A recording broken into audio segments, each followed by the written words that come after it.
Hi friends, I'm speaking on 29th evening.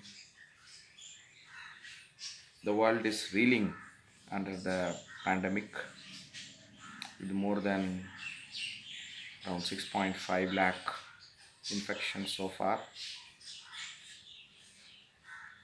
Maximum in US where it is increasing, spreading like wildfire, around 20,000 infections every day.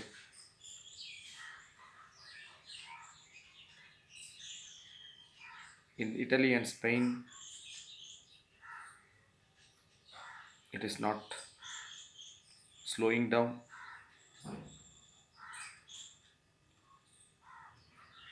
but there seems to be a flattening of the curve there with the daily infections stabilizing at around new infections, that is around 6,000 to 7,000 on an average every day. But new infections are increasing in Germany, in UK, in France, in Iran, in Turkey, and all over the world. And in India, it has crossed 1,000. Infections have crossed 1,000. But a bigger tragedy is unfolding in front of our eyes. That is the plight of migrant workers. Reports are saying that around 20 people have been killed on their march towards their hometowns and villages, some due to exhaustion of walking throughout the day, some due to heart attacks caused by this exertion, some due to running over by trucks, and some of them are walking for many hundreds of kilometers from Delhi to Jodhpur, from Delhi to Udaipur, Delhi to Gorakhpur, Delhi to Philibit, Delhi to Jhansi, and unfortunately, the policymakers, the government, the politicians, the bureaucrats have not even thought about this reverse migration. Lakhs and lakhs of people are working in Noida, Ghaziabad, Gurgaon, and also in Delhi as construction workers, as workers in the shops, as workers in the restaurants, as workers in the loading points, at workers in the factories in Ghaziabad. And we have seen yesterday horrific scenes at Anand Vihar ISBT, which is in Noida in UP, on the UP side of Delhi, when government said that they have arranged buses to transport the workers back to their villages in different parts of UP. Thousands, if not lakhs, have thronged in hope of reaching their hometowns. And there was a Mali, it was, the so-called lockdown shutdowns were made a mockery because of this sudden announcement.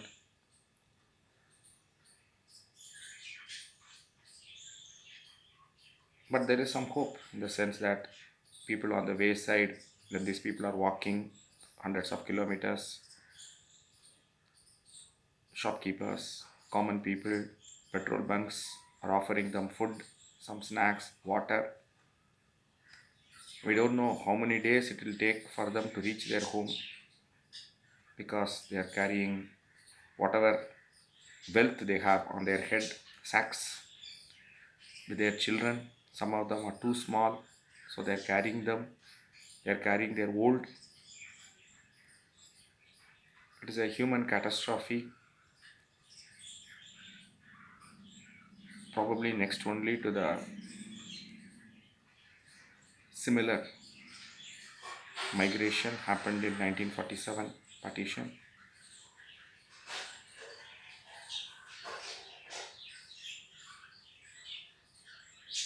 The government, Union government today said, Mr. Modi in his Mann Ki Baat yesterday said that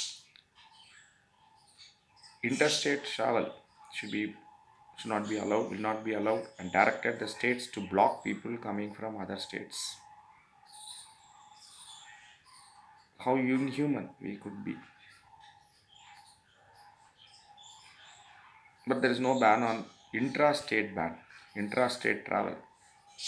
That's why UP has allowed people to be ferried from all the way thousands of kilometers, somewhere around 1500 kilometers, 1600 kilometers from outskirts of Delhi, Noida, Ghaziabad, to Gorakhpur, Banda, to Varanasi, to Pilibhit, to Sonepur, everywhere, thousands of kilometers away.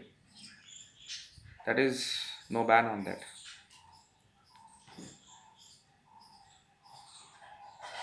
I have been a big supporter and remain a big supporter of lockdown. The only grouse, the only criticism I have said that it came a bit late, not early, but a late by around 10 to 15 days.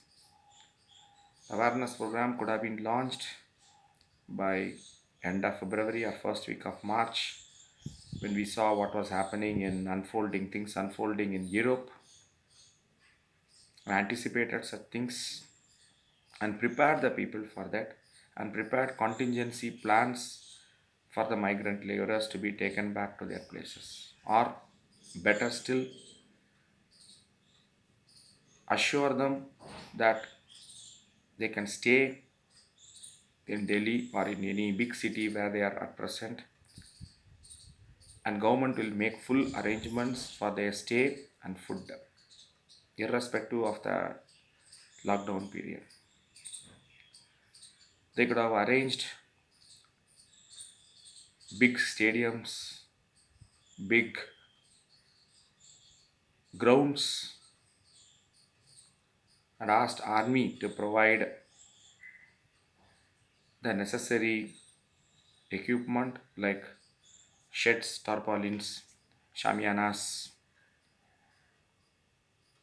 and coordinated with the local bodies and the state governments to provide them food. Nothing was done. Or they could have said that in another 10 days we are going to have a lockdown. If you remember, the lockdown was announced only on Friday and said for one day, 14 hours, we'll have a lockdown on Sunday from morning 7 to evening 9. That's it. So nobody thought, particularly the people, migrant laborers. Then they said it will be extended till March 31st. Then people thought, okay, it is for 1 week more, we can manage somehow. Then they extended it for 21 days. And now it's very clear that based on what is happening in Europe and US, that's what the shopkeepers, that's what the factory owners, that's what the construction site owners are telling the migrant laborers, that there won't be any work for the next 2 to 3 months. So panic stricken, these people have nowhere to run, literally nowhere to go. They cannot pay rent for their jumpy jopdis where they are staying, and already they have been purchasing groceries not with money, because normally they pay only at the end of the month. So the last month they have got, the beginning of March they have purchased it from the nearest shopkeeper, which they are supposed to repay the money by April first week, and then they can purchase the provisions for the next 1 month. Now the shopkeeper is saying that he won't provide any more provisions and they have to pay in cash. First to pay the outstanding amount, and then I will think of extending the credit to you for 1 more month. So they can't pay rent, they cannot get any provisions. So that's the reason they have taken this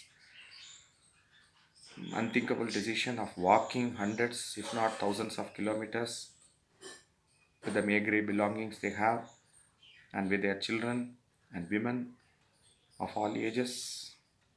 Even women of 80 years old are seen to be walking. Such horrible scenes are reported. And this all because the government thought only about the middle class and the rich people.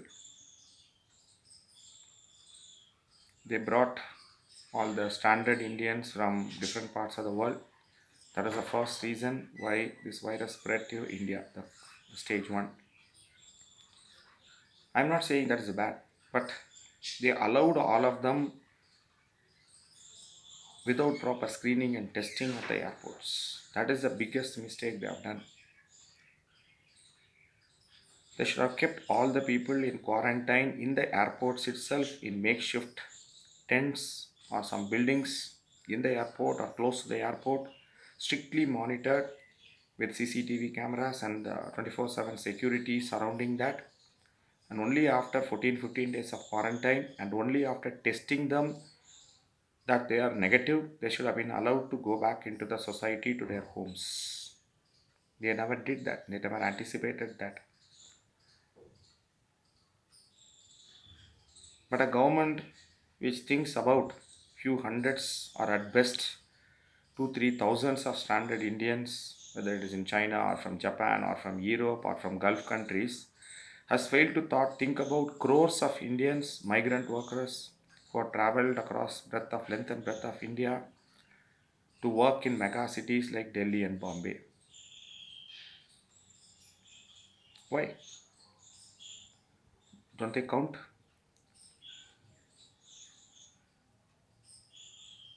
People want their votes. At the time of election, they go with folded hands to get their votes. But after the election is over, their plight is completely forgotten. And with a simple word, sorry, it is causing some trouble to you. Mr. Modi said that yesterday. You think you have washed off your hands of the crime against humanity is what has been committed. I'm using very strong words. Forget about they themselves, a few people in this walkathons, or the people, thousands and lakhs of people who left Delhi yesterday from Anand Vihar. Now they'll be spreading the virus throughout their villages, throughout the towns, everywhere, all over India, in UP, in Rajasthan, in Madhya Pradesh, to all the places from where they have come. And there are tales which are coming that their own family members are not taking them back when they reach their home after all these travails. Travel has become a travail now. Sorry, forget the pun. It's not the time to make such sarcastic remarks or playing with words. But unfortunately, the government has forgotten that it's a time for action, not merely words. Family members are not allowing them back. So some places they are staying by building temporary shelter on top of the tree. They are putting bamboo poles between the branches of the tree and they are staying on top of that because they are not allowed to stay even beneath the tree. And one particular tale in UP, someplace, one person died, Hindu boy, and his family members are even refusing to take the body to cremate him for the fear that they themselves will catch the virus. So the Muslim members of the community they came forward, of course wearing mask and all that, and they carried the pole carrying the dead man's body, and by shouting what is normally said in Hindi, Ram Ram सत्य है बोलकर उन्होंने they have taken the dead body for cremation ground to the cremation ground.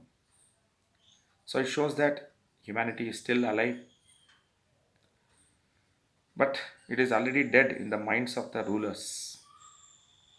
Probably they will think that once this pandemic is over, they can create another communal riot or another mini war with Pakistan so as to divert the attention from the people and again create jingoistic slogans and get votes again for the, because they think only about elections, nothing more, not never about the welfare. I've been repeatedly saying a government which doesn't have expertise only in organizing riots and has not done nothing to prevent the slide of economy for the past 6 years, because data doesn't lie. Data about GDP growth rate, data about unemployment, data about fiscal deficit, data about inflation, data about exchange rate, data about MSME sector, data about banking sector. Another mischievous thing is being spread by Bhakt social media and by Bhakt media, that it is a bio war started by China against India. Another beautifully designed set of diversionary tactics. Normally, when something happens, economic problems, Jawaharlal Nehru, the man who created factories in India, the man who created institutions, the man who built dams, the man who built roads, or put the blame on Pakistan or put the blame on Indian Muslims. Now, since coronavirus, they cannot put the blame on China. There is no bio war. The virus started in China. Chinese say that it was a bio war launched by US and CAA. But because the world is now more closely connected than ever, it has spread to every nook and corner of the world.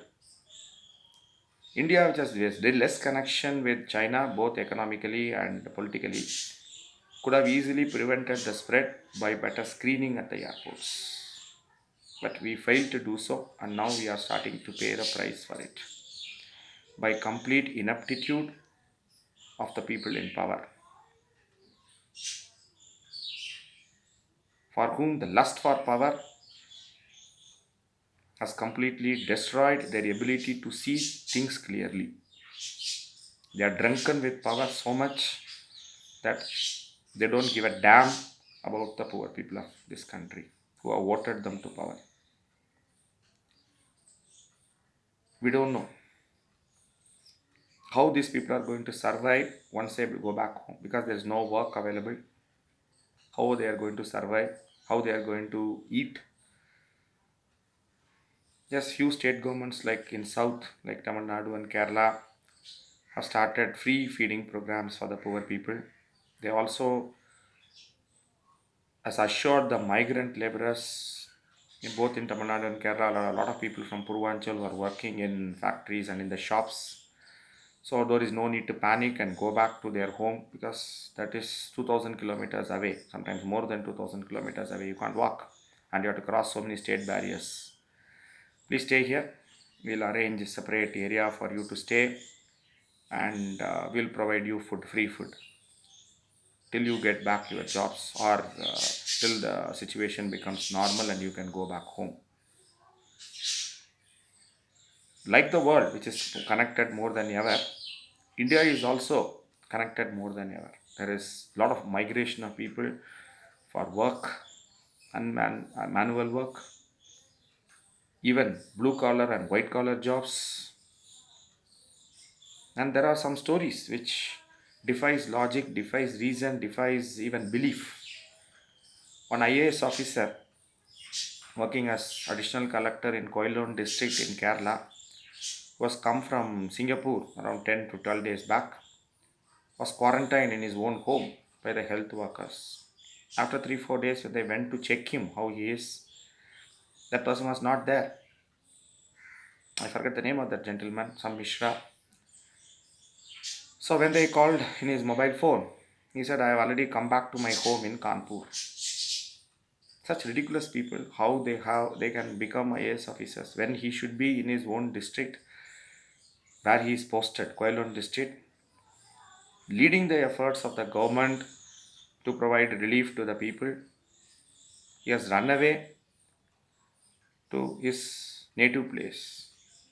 Kerala definitely has much better health facilities and awareness compared to UP. Even if he has tested positive, it is much better to say for him to stay in Koilon as an IAS officer. He would have definitely been given the finest possible treatment there. And such people are in, we are selecting such people. That's a failure of UPSC to correctly identify the people. Maybe UPSC itself has been compromised, which I have been saying. All institutions, including RBI, Army, UPSC, Election Commission, everything, Niti Ayog or Planning Commission, everything has been compromised on only pliable people. Supreme Court, of course, only pliable people are put in the positions of power. And that shows when you select such people for leading the administration.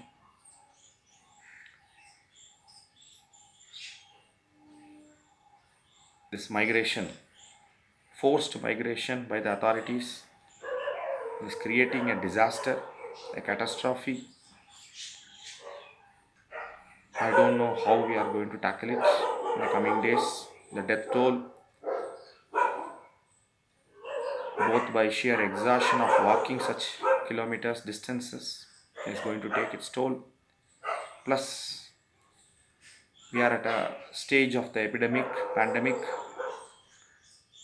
as US was there a month or so back. Now I said it is daily 20,000 people the last 3 days, every single day are being infected.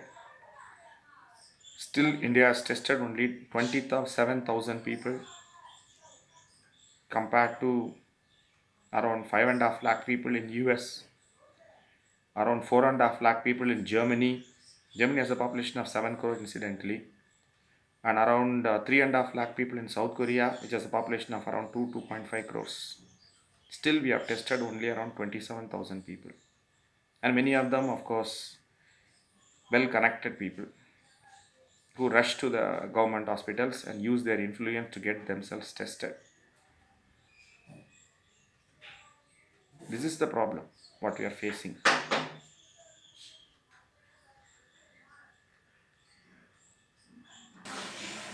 And of course,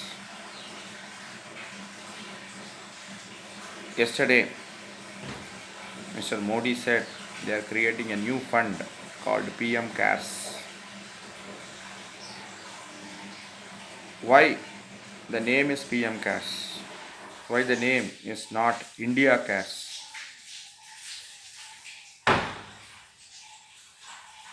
And already there is an institutionalized mechanism called PMNRF, National Relief Fund, to be used in case of natural calamities like floods, cyclones, earthquakes.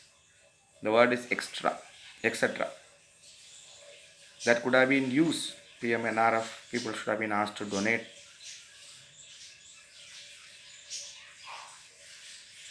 But of course, there are some valid questions also are there. Why not the government spend rather than asking people to donate? Definitely not from the common man who is suffering a lot. Corporate honchos can donate, film actors can donate, rich sports people like cricketers can donate, but definitely not the common man at this present juncture. And the name should be that India cares. If the Prime Minister, that is Mr. Modi, cares, he would not have announced this lockdown without taking any care about millions of people, poor people, migrant laborers, and no measure has still been taken to alleviate their pain, their suffering. And now you create a new fund, totally unnecessary, called PM Cares. This is making mockery of people, mocking at people, and nothing more than that, and nothing less than that. So far, the actions of the government have been the typical response chalta hai approach, dekh lenge approach, with no coordinated effort with the state governments, no long term strategy, no planning, no transparency, and of course, no accountability and responsibility. They have abdicated their right to govern because of the ham handed approach what we have seen so far in response to this. This is second only to what US has done, Mr. Trump has done. Absolutely nothing. He was derisively talking about that Chinese virus. Even 10 days back, he said everything will be normal by April, and now daily 20,000 cases is exploding in their face. As I said, with every single passing day, yesterday there were more than 150 new cases, unfortunately. We are sitting on top of an volcano which can hear the rumbling sound beneath us. The gases are coming, and but we are not taking enough measures to protect the most vulnerable sections of the population. When I posted in WhatsApp that the lockdown is going to continue for at least next 2 months, some bucks mocked at me, laughed at me, and derisively said, "How do you know? Or you become a soothsayer?" Or criticize me.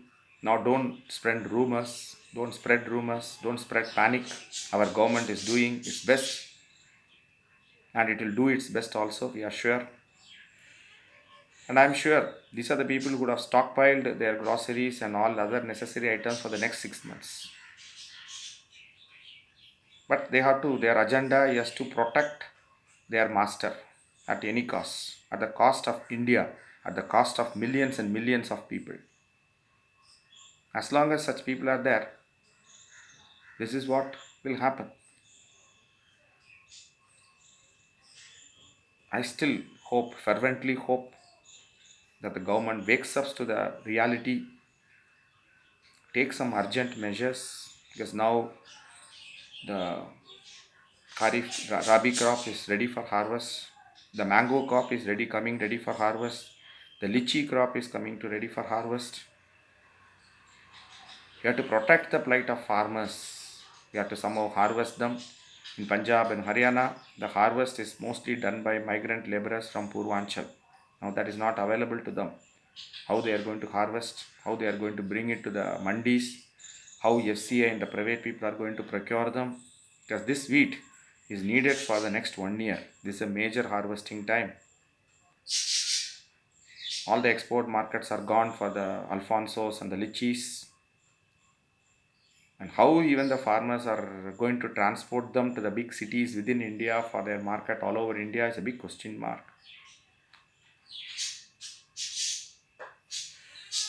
So let us put our effort together, not by meaningless symbolic tali nonsense. Doctors are crying. They have sent many hospitals, many doctors organizations have sent open letters to the Prime Minister and to the unseen Home Minister, asking that they who are leading from the battlefront lack the necessary resources, including gloves, masks, full body cover to fight this epidemic. And so far nothing has been done to alleviate them. They are putting their own lives at risk to fight for us, to save us. And the government is completely silent on them. When open letters are sent to the Prime Minister, we expected that he will respond to them, he will assure them that they all will be provided. We are going to import them, we are going to increase their manufacture, and with the date that everything we are going to provide you whatever requirement equipments, and nothing has come. If the health workers themselves are affected, their morale will go down, their motivation will go down, and who will take care of now New York, which is the worst affected state in US with more than 50,000 infections. Their governor comes out and daily gives press briefings and accepting that their mistakes, their follies, and says we are expecting the peak to hit us apex period 2 to 3 weeks later, not now when daily they are getting 20,000 infections. We are getting ready with field hospitals, we are getting ready with masks, we are increasing the beds in the hospitals, in some hospitals by 50%, in some hospitals by 100%, and apart from that we are adding new hospitals in field hospitals. Nothing has been prepared in India. There's a huge already shortage of health workers. I just hope that in no mass scale, health workers themselves are affected due to lack of protective equipment. As I repeatedly say, we all get a government we deserve, and that's what is happening. A hapless, helpless, spineless people who are running the government and are putting all of us at risk.